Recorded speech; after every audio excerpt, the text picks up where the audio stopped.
ఉంటారు. అండ్ ఇంకా నోటీసులు లైక్ ఆకర్షణీయంగా ఉండాలి, వినోదాత్మకంగా చేయాలి, ఇంకా ఇంకా చాలా నోటీసులు పంపిస్తూ ఉంటారు. ఆ పంపించినప్పుడు నువ్వు అంతా మరి అండ్ అదంతా నోటీసులు పక్కన పెట్టు, అసలు how can you even focus on that? Zoom చేసి కెమెరా జూమ్ చేసి పెట్టే అవసరం ఏముండే? నీకు చాలా మంది చాలా మాట్లాడుకుంటున్నారు అండ్ మేము మాట్లాడుకున్నాం, కనీసం నువ్వు జూమ్ చేయి, నువ్వు చేతులు జూమ్ చేయి, నువ్వు కాలు జూమ్ ఏమైనా చేయి, కానీ అట్లీస్ట్ ముందు వెనక మొత్తం అంతా ఇచ్చి ఇవ్వాలి కదా. నువ్వు సీన్ మొత్తం నేను ఎక్కడి నుంచి మాట్లాడినా మొత్తం అంతా ఎండింగ్ వరకు చూపించాలి కదా. నువ్వు చూపిస్తే నీకు 160 కెమెరాలు ఉన్నాయి కదా, ఒకటి కాదు రెండు కాదు 160 కెమెరాలు ఉన్నాయి. నేను అడిగినా, నేను టీంని అడిగితే అట్లా కాదు కదా వేరే వాళ్ళని కూడా చూపించాలి కదా అంటే, వేరే వాళ్ళని చూపించినప్పుడు పోనీ అది అవాయిడ్ చేయాల్సింది నువ్వు, ఇదెందుకు నాకు జూమ్ పెట్టి మరీ చూపించినావు నువ్వు ఇది. అండ్ ఎన్ని ఒకటా రెండా, నీకు ఎన్నో ఇన్స్టెన్సెస్ ఉన్నాయి నేను నాకు చూపించాలంటే, అండ్ నువ్వు మొత్తం అంతా రోజుల ఇదే చూపించినావు అని అంటే ఏమనుకోవాలి. And also that's very bad అంటే ఎంత బ్యాడ్ అంటే, నేను ఒక మూమెంట్లా నేను నా ఫ్రెండ్ గురించి శ్వేత గురించి బాధపడి ఆల్మోస్ట్ అరగంట ఏడ్చినాక ఏడుస్తూ ఉంటే పృథ్వీ ఇట్లా పట్టుకుంటాడు. అది కూడా అసలు అది కూడా పోర్ట్రే చేస్తే నేను ఏం మాట్లాడాలా? అసలు మీరు ఏం మనుషులరా బాబు మీరు, ముందు మాట్లాడింది ఏసీ అది చూపించాల్సింది కదా నాకు అట్లీస్ట్. సరే అది చిన్ననే మాట్లాడినా, మిగతా అంటే సరే మాకు 4 hours కాన్వర్సేషన్ కావచ్చు, 2 గంటల కాన్వర్సేషన్ కావచ్చు, అది చూపించలేవు కావచ్చు నువ్వు. అండ్ లైవ్ అని ఎందుకు ఇక మరి అది కూడా ఎడిటెడే కదా. Then what is the purpose of live అని ఎందుకు పెడతారు ఇక మరి? ఓకే, సో ఇంకొకటి మీకు తెలుసో తెలియదు ఈ విషయం. సో కంటెస్టెంట్స్ బయటకు వచ్చిన వాళ్ళు బేబక్క కానీ, శేఖర్ భాష కానీ, అలాగే అభయ్ నవీన్ కానీ, సో బయటకు వచ్చిన తర్వాత ఒక మీట్లో వాళ్ళు ముగ్గురు కలిసినప్పుడు కూడా, అరే సోనియా సిగరెట్ బంద్ చేస్తే ఏది అడిగినా ఇస్తా అని చెప్పి నిఖిల్తో చెప్పిందని చెప్పి కూడా వాళ్ళు నవ్వుకుంటే వెళ్ళిపోయిన సందర్భాలు మనం చూస్తున్నాము. సో ఇలా చూడొచ్చు అంటావు ఈ సందర్భాన్ని? ఎందుకంటే యాజ్ అ కంటెస్టెంట్స్గా వాళ్ళు నవ్వుకుంటా వెళ్ళిపోయారు అంటే ఎలా చూడొచ్చు అంటారు ఈ ఇష్యూని? నేను శేఖర్ అన్నని అన్నా అని మాట్లాడినా, అబ్బాయిని రెస్పెక్ట్ చేసిన, అబ్బాయి నా ఫ్రెండ్. సో వాళ్ళు ఎట్లా తీసుకున్నారు, వాళ్ళు ఎట్లా చేసారు అనేది వాళ్ళకే వదిలేస్తాను నేను. అండ్ హౌస్లో కూడా నాకు తెలుసు కొన్ని ఇన్స్టెన్సెస్లో లైక్ క్లాన్ చేంజ్ అయినప్పుడు, అండ్ చీఫ్గా నేను ఓట్ చేసింది ఫస్ట్ నేనే అబ్బాయికి, ఫ్రెండ్ అని కాదు ఇట్లా కాదు, డిజర్వింగ్ క్యాండిడేటే ఇనిషియేటివ్ తీసుకుంటాడు కాబట్టి, అందరికీ మంచిగా ఉంటాడు కాబట్టి నేను వేసిన. కానీ క్లాన్ చేంజ్ అయిన తర్వాత ఇన్ఫ్లుయెన్స్ అనే వర్డ్ ఏదైతే ఉన్నది కదా, అది ఫస్ట్ స్టార్ట్ చేసింది అబ్బాయి. ఓకే, ఐ థింక్ ఎగ్ టాస్క్లో అనుకుంటా, ఎగ్ టాస్క్లో and balloon task Abhay and Nikhil ఆడిన దాంట్లో కూడా సో ఆ టాస్క్ లో కానీ ఎగ్ టాస్క్ లో కానీ క్లాన్ చేంజ్ అయినప్పుడు చీఫ్ అయిన తర్వాత ఇక ఆల్ రైట్ అన్ని టాస్క్ లో కూడా ఆయన నాకు అగేన్స్ట్ గానే మాట్లాడిండు. అది నాకు తెలుసు, అక్కడ కూడా నాకు అర్థమైంది. ఇది గేమ్ అయిపోయిన తర్వాత కొన్ని అట్లీస్ట్ 1 day తర్వాత అయినా సరే నాకు అర్థమైంది. అండ్ గేమ్లో ఉన్నప్పుడు కూడా మాట్లాడినప్పుడు కూడా నేను నా రూల్స్ నేను కరెక్ట్గా చెప్పిన, నేను కన్వే చేసిన పాయింట్. అండ్ పృథ్వీని రెచ్చగొట్టి ఆడిపిస్తుంది, వెపన్ లాగా ఆడిపిస్తుంది అనేది కూడా అభయే మాట్లాడింది. అభయ్ మాట్లాడింది పట్టుకొని ప్రేరణ కానీ యష్మి కానీ రిపీట్ చేస్తున్నారు. ఓకే, అన్ని మనసులో పెట్టుకున్నారు, నాకు తెలుసు. కానీ అనిల్ నేను ఒకటే నమ్ముతా, ఎవరిదైనా సరే మీరు చూసే వాళ్ళకి మీకు తెలుస్తుంది.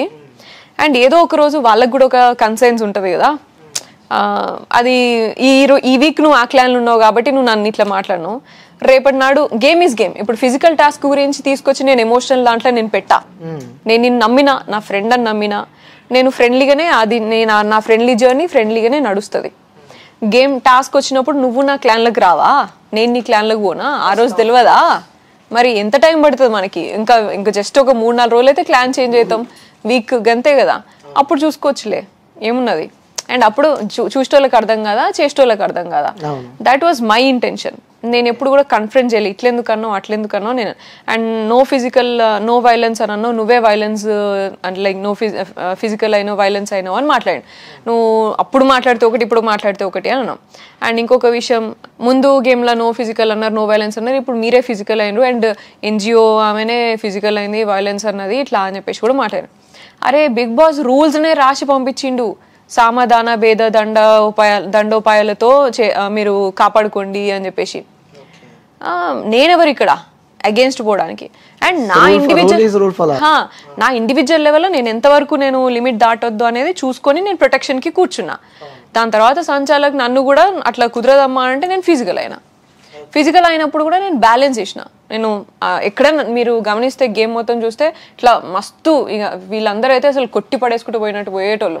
నేను ఇట్లా ఆపి పాజ్ అమ్మ, ఇట్స్ ఓకే అమ్మ, ఇట్స్ ఓకే, ఆగు అని చెప్పేసి ఆగి మళ్ళీ రెజ్యూమ్ చేసేది అట్లా చేసిన నేను.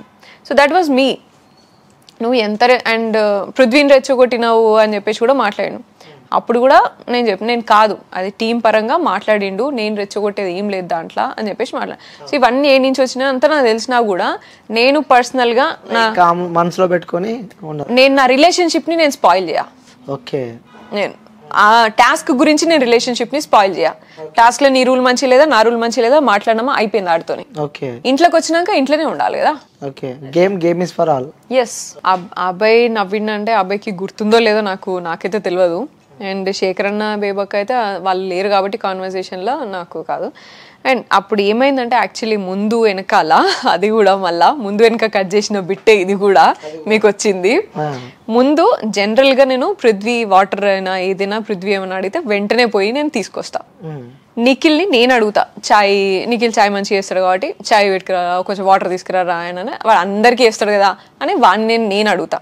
సో అట్లనే వాడు వాటర్ తీసుకురా ఇట్లా అని చెప్పేసి అంటే నేను తీసుకురాలే, నేను నువ్వే పోయి తెచ్చుకోరా ఇట్లా అంటే, అబ్బా పృథ్వీకి అయితే అన్ని చేస్తావు నువ్వు కానీ నాకైతే ఏం తీసుకురావు అంటే నేను అట్లా పోకింగ్ గా సర్లేరా నువ్వు నేను సిగరెట్ మానేరా నువ్వు అప్పుడు నువ్వు ఏం చెప్తా చేస్తారా నీకోసం అని అన్నా. అంత ఫన్ కాన్వర్సేషన్ లైక్ యూనో దాన్ని నువ్వు ఇక్కడ వరకే కట్ చేసుకొని చూసుకుంటే నీకేం అర్థమవుతుంది? అంటే నార్మల్ గా నీకు ఏమని ఇస్తా అంటే అది నెగిటివ్ వేలో పోయింది, అంటే డిఫరెంట్ గా పోయింది. సో ఇప్పుడు మీరు చెప్పింది అంటే ఓహో ఈ వర్షన్ అన్నట్టు అర్థమైంది. అన్ని ఆల్మోస్ట్ అన్ని అట్లనే ఉన్నాయి. నేను చూసినప్పుడు నేనే అసలు ఇంద్రబాబు నాకు ఇది మంచి బెస్ట్ మూమెంట్ కదా, మీరేందుకు ఇట్లా చేసిరు అని అనుకున్నాను. అండ్ స్నేల్ టాస్క్ గెలిచినప్పుడు వాళ్ళిద్దరు అసలు ఆన్ క్లౌడ్ నైట్, వాళ్ళు అది కూడా పెద్ద కాంట్రవర్సీ హ్యాపీ ఫీల్ అయినారు వాళ్ళు నేను ఆడిన దానికి. వీళ్ళంతా మామూలుగా ఏంది ఇంతనా అంతనా అండ్ కిస్ చేస్తే ఇట్లా చేసిండు అట్లా చేసిన. అరే దాంట్లో ఏమున్నది దాంట్లో లైక్ స్పోర్ట్స్ గ్రౌండ్ లా క్రికెట్ ఆడినప్పుడు చేస్తారు. అండ్ సరే మీకు అనిపించచ్చుకి సోనియా గేమ్ ఆడినంత మాత్రాన్ని నీకు అంతేమున్నది అని అనిపించచ్చు. ఎందుకు అంటే అక్కడ హౌస్ మేట్స్ అందరు కూడా వాళ్ళందరూ ఆల్రెడీ సోనియా ఫిజికల్ టాస్క్ ఆడతలేదు అన్నట్టు ఇంప్రెషన్లో ఉన్నారు. సో చాలాసార్లు అన్నారు కూడా టాస్క్ ఆడదు అనేసి మాట్లాడిన. అండ్ ఆల్సో యూనో ఫిజికల్గా అని భయపడుతుంది, లిమిటేషన్స్లో ఆడుతుంది సోనియా అనేది అందరు మాట్లాడుకున్నారు. బట్ నేను ప్రూవ్ చేసి మాట్లాడతారా, నేను ఉత్తిగా నేను అంతా మాట్లాడా, నేను ఎప్పుడైనా సరే నేను ఆట ఆడినప్పుడు నేను చూపిస్తారా ఇట్లా అన్నట్టు ఉండే నేను. So these two guys like రే ప్రూవ్ చేసినవరా నువ్వు, అసలు హౌస్ అందరు ఇట్లా షాక్ ఇట్లా యూజ్ చేసినారు, ఫుడ్ టాస్క్ మళ్ళీ అది కూడా గెలిచినవరా నువ్వు అసలు ఇట్లా అని చెప్పేసి హ్యాపీగా ఫీల్ అయ్యారు వాళ్ళు మస్తు. సో మీకు అవన్నీ తెలియదు కదా. అండ్ ఆల్సో అదేంటి దాని తర్వాత యష్మి అనుకుంటా, యష్మిది కూడా వచ్చింది కదా, యష్మి గెలిచినా పోయి హక్ చేసుకొని నైనికాని ఎత్తుకొని మరీ చేసిర్రు. Every one of us will do that. Okay. So ఇంకోటి సోషల్ మీడియాలో ఇప్పుడు బాగా ట్రెండ్ అవుతుంది నిఖిల్ అలాగే యష్మి వీడియోలు కూడా బాగా ట్రోల్ అవుతున్నాయి ఇప్పుడు. ఇద్దరు వీడియోలు పక్కన పెట్టి ట్రోల్ బాగా చేస్తున్నారు ఇప్పుడు. సో ఎలా అనుకుంటున్నారు మీరు? ఎందుకంటే ఇంతకుముందు మీది నిఖిల్ని పెట్టి ట్రోల్ బాగా చేశారు, సో ఇప్పుడు ఆ యష్మిని అలాగే నిఖిల్ని పెట్టి ట్రోల్ చేస్తున్నారు ఇప్పుడు. పాపం అదే కదా అందరు కూడా పాపం యష్మి కూడా ఎమోషనల్లీ చాలా ఆలోచించి అట్లా అంతా ఇక్కడ దాకా వచ్చింది కొంచెం అన్నా.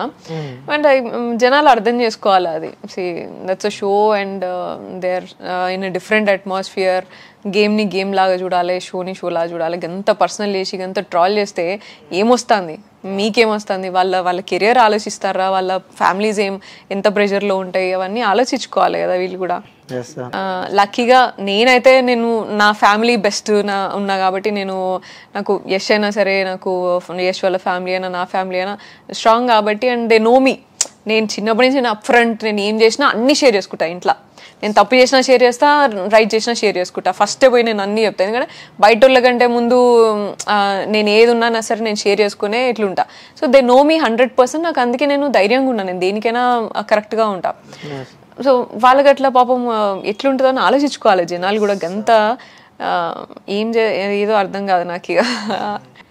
ఓకే, ఇప్పుడు ఆపరేషన్ లేకుండానే మోకాళ్లకు ప్లాస్మా ట్రీట్మెంట్. మీ ఆర్థోపెడిక్ సమస్యలన్నిటికీ రోబోటిక్ టెక్నాలజీ ద్వారా తక్కువ ఖర్చుతో శాశ్వత పరిష్కారం. ఫ్రీ కన్సల్టేషన్, ప్రతి ట్రీట్మెంట్ పై 20% డిస్కౌంట్. ఈ ఆఫర్ కొద్ది రోజులు మాత్రమే, త్వరపడండి.